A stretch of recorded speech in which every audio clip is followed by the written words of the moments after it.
الحمدللہ رب العالمین والصلاة والسلام علی رسولہ الامین محمد وآلہ واصحابہ اجمعین اما بعد۔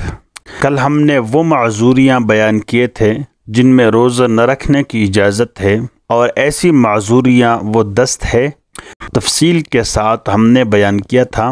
اب ہم قضا روزوں کے مسائل بیان کریں گے۔ تو پہلا مسئلہ یہ ہے کہ رمضان المبارک کے جو روزے کسی وجہ سے رہ گئے ہو تو ان کی قضا میں بلا وجہ تاخیر کرنا درست نہیں ہے، بہتر یہ ہے کہ جتنے جلد ہو سکے رکھ لے۔ دوسرا مسئلہ، رمضان المبارک کے روزے ہو یا اور کسی روزوں کی قضا ہو تو یہ ضروری نہیں ہے کہ مسلسل ان کی قضا رکھی جائے، اور نہ یہ ضروری ہے کہ عذر ختم ہوتے ہی فوراً رکھ لیے جائے، بلکہ جب بھی موقع ہو تو ان کی قضا رکھ سکتے ہیں۔ اور یہ بات یاد رکھنی چاہیے کہ روزوں کی قضا میں ترتیب فرض نہیں ہے۔ چوتھا مسئلہ، قضا کے روزے رکھنے کے لیے یہ ضروری نہیں ہے کہ دن اور تاریخ وغیرہ مقرر کر کے روزے رکھے جائیں، بلکہ جتنے روزے قضا ہو گئے ہیں ان کے بدلے اتنے ہی روزے رکھ لینا چاہیے۔ پانچواں مسئلہ، اگر رمضان کے 2 سال کے کچھ روزے رہ گئے ہو تو یہ تعین ضروری ہے کہ کس سال کے روزے کی قضا رکھ رہا ہے، تو اس لیے یہ نیت کر کے روزے رکھے کہ میں فلاں سال کے قضا روزے رکھ رہا ہوں، کیونکہ 2 سال کے روزے قضا ہو گئے ہیں، تو اس میں تعین ضروری ہے۔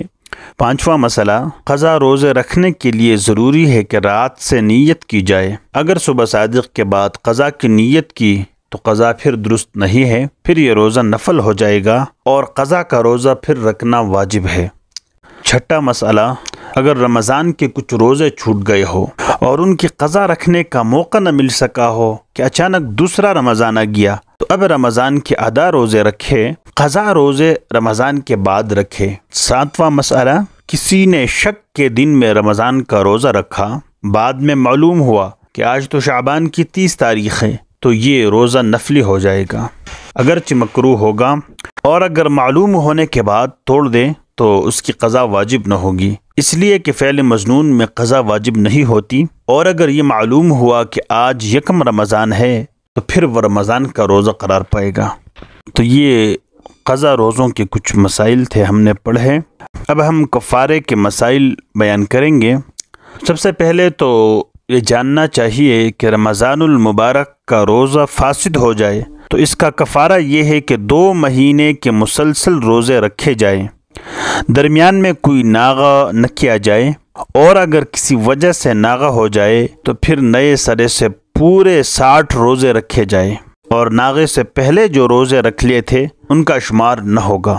اور اگر کوئی شخص کسی وجہ سے روزے نہ رکھ سکتا ہو تو پھر 60 محتاجوں کو پیٹ بھر کر کھانا کھلانا واجب ہے۔ دوسرا مسئلہ، خواتین کے لیے کفارے میں یہ سہولت ہے کہ حیض کی وجہ سے ناغہ ہو جانے سے کفارہ کا تسلسل ختم نہیں ہوگا، البتہ یہ ضروری ہے کہ حیض سے پاک ہونے کے بعد ناغہ نہ کریں، بالکل پاک ہوتے ہیں پھر روزے رکھنے شروع کر دیں۔ دوسرا مسئلہ، کفارے کے روزے رکھنے کے دوران اگر نفاس کا زمانہ آ جائے تو اس سے بھی کفارے کا تسلسل ختم ہو جائے گا، اور نئے سرے سے پھر 2 مہینے کے پورے روزہ رکھنا واجب ہوگے۔ تیسرا مسئلہ، کفارے کے روزے کے دوران اگر رمضان المبارک آ جائے تو پہلے رمضان کے روزے رکھیں اور رمضان کے بعد کفارے کے پورے 60 روزے پھر نئے سرے سے رکھیں۔ چوتھا مسئلہ، اگر ایک ہی رمضان کے دوران 1 سے زائد روزے فاسد ہو گئے ہو تو سب کے لیے ایک ہی کفارہ واجب ہوگا۔ اگر کسی پر ایک کفارہ واجب ہوا اور اس نے ابھی تک کفارہ ادا نہیں کیا تھا کہ دوسرا واجب ہو گیا تو اس کے لیے صرف ایک ہی کفارہ دونوں کے لیے واجب ہوگا، چاہے یہ دونوں کفارے 2 رمضان کے ہو، شرط یہ ہے کہ روزہ فاسد ہونے کی وجہ جنسی فعل نہ ہو، ہم بستری اور جنسی فعل نہ ہو۔ اور یہ بات بھی یاد رکھنی چاہیے، جنسی فعل کر لینے کی وجہ سے جتنے روزے فاسد ہو ان کا کفارہ الگ الگ ادا کرنا ہوگا، چاہے پہلا کفارہ ادا نہ کیا ہو۔ اور یہ مسئلہ بھی یاد رکھنا چاہیے کہ 60 محتاجوں میں یہ لحاظ ضروری ہے کفارے میں کہ محتاج پوری عمر کے ہوں، اگر بالکل چھوٹے عمر کے بچوں کو کھلایا تو ان کے بدلے پھر پوری عمر کے محتاجوں کو کھلانا ضروری ہوگا۔ 7واں مسئلہ، کھانا کھلانے کی بجائے غلہ بھی دینا جائز ہے، اور یہ بھی جائز ہے کہ قیمت ادا کر دی جائے۔ 8واں مسئلہ، محتاجوں کو کھانا کھلانے میں اپنے عام معیار کا لحاظ رکھا جائے، نہ زیادہ تکلف واجب ہے اور نہ یہ صحیح ہے کہ بالکل سوکھی روٹی ہی دی جائے۔ اگر مسکینوں کو کھانا کھلانے میں تسلسل نہ رہے تو کوئی مضائقہ نہیں ہے، کفارہ صحیح ہو جائے گا۔ آج کے سبق میں ہم نے قضا روزوں کے مسائل بیان کیے ہیں۔ امید ہے کہ آپ لوگ اچھی طرح یاد کریں اور دوسروں تک شیئر کریں۔